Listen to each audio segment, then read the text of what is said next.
This is the Max Keiser playbook. I've been sharing this with everybody around the world for 10 years now. And a lot of people in the world who got into Bitcoin at $1, $10, $50, $100, except for Peter Schiff, who I told to buy it at $1 or $10 and he refused. Oh no, he says you didn't tell him at $1, you told him at $10. Right, but thousands of people, hundreds of thousands of people around the world did.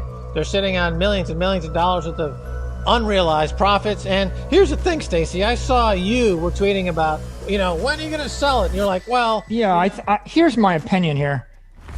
The smartest, wealthiest people I know got rich and stayed rich with a simple strategy. You create or you buy assets that are high quality, pristine assets. You hold them forever. And when you need cash to live, you finance them, you borrow against them. And oodles. The upside is virtually infinite because Bitcoin has no top. Why? Because fiat money has no bottom. I'm not going to sell it because I predicted going up to 500,000 or more, and I'm just going to use it as collateral. Yes. As borrow against it, and I can use it that way. Why would I ever sell it?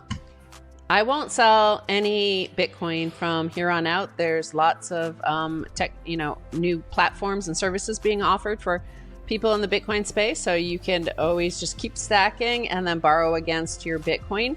And I do want to say, you can't say that Max didn't tell you so. That these people are coming, these corporations are coming, these institutions are coming. It was really triggered by Paul Tudor Jones entering the space back in the second quarter of 2020. And now we see Elon Musk and Tesla with $1.5 billion. We don't know how much SpaceX has bought, but presumably they also bought some for their treasury, but they don't have to, file that with the SEC. And, well, I'm going to show you a headline. I just showed it to you while Max was talking, so he didn't see it, though. I'm going to read it to Max. U.S. corporates hold record $2.5 trillion in cash to meet pandemic shock. So that's 2.5 trillion. So if they all do like Elon, how much is that? $250 billion worth of purchases coming. So even if half of them do it, that's 125. If 25% of them do it, it's like 75 billion. So there's a lot more money on corporate balance sheets where, that Tesla money came from. Right. Look at the big picture here. There's $300 trillion worth of investable assets on planet Earth. That includes stocks, bonds, property, precious metals. How much of that is invested in Bitcoin right now? Less than 1%. So we're looking to do the Elon here, go 10%.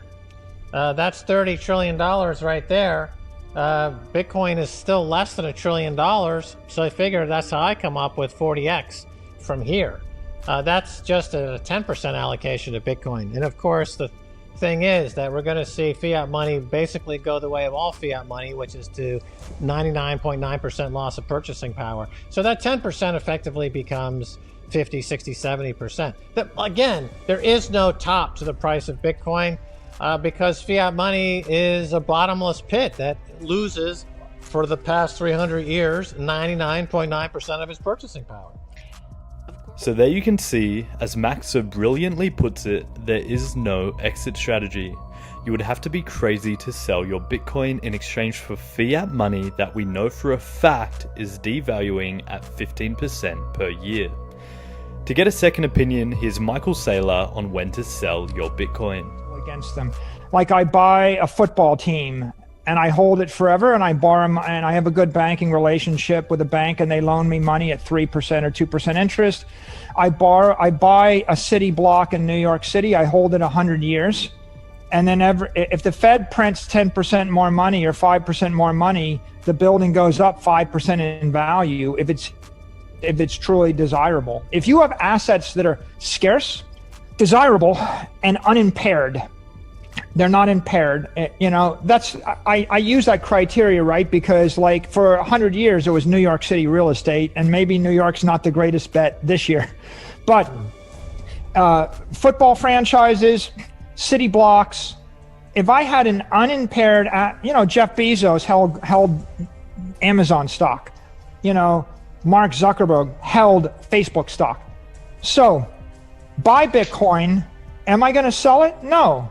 I'm never going to sell it. I'm never going to. Here's two things I don't want. I never want a capital gain tax, and I never want an income tax.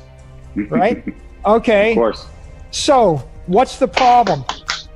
If I buy an asset and then I'm trading on it and generating yield, I could generate 30% yield, but then I owe 15%, I owe tax on it, right? So if I had $100 million and I trade it, I'm taking a lot of risk. I generate $30 million in yield. I pay $15 million in tax. I have $15 million after tax, and I'm trading it, and I've got all this execution risk. Right. If I hold $100 million and Bitcoin goes up, you fill in what you think it'll go up. It's been going up 200%, but if it went up 20%, the number wouldn't. If it was 5%, the answer wouldn't be different. Let's say it goes up by, it doubles a few times. Well, if it goes up 20% a year, every year, if I need money, I set up a relationship with a bank.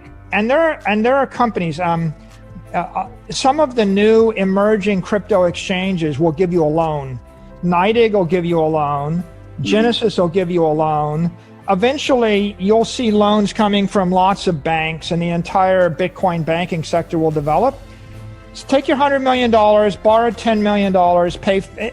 Right now it would be 5% interest. It wouldn't be 50 basis points because the sector isn't as competitive as in stocks. If I had $100 million of Apple stock, I could borrow at LIBOR plus 50 basis points, right? I could borrow $10 million and pay less than 1% interest on it. So right. I would just, and if I told you the stock was going to go up 10% a year, you would just hold it forever. Yep. So why do I sell an asset? I sell it because it's impaired. If you have a company, it's impaired by a bad CEO. It's impaired by a bad product release. It's impaired because a regulator makes it illegal. If I have $100 million of land in California, why can't I do that? Well, I probably can, except for the fact I might get real estate taxed to death. The governor of California might impair it by passing a zoning law on it, right? If I have land and land gets taxed and it gets impaired, stocks have execution risk. On the other hand, Bitcoin, it doesn't have the property tax risk. It doesn't have the execution risk. There's no new product. It just exists to exist. So. Yeah. The strategy is simple. You buy it and you hold it for 100 years.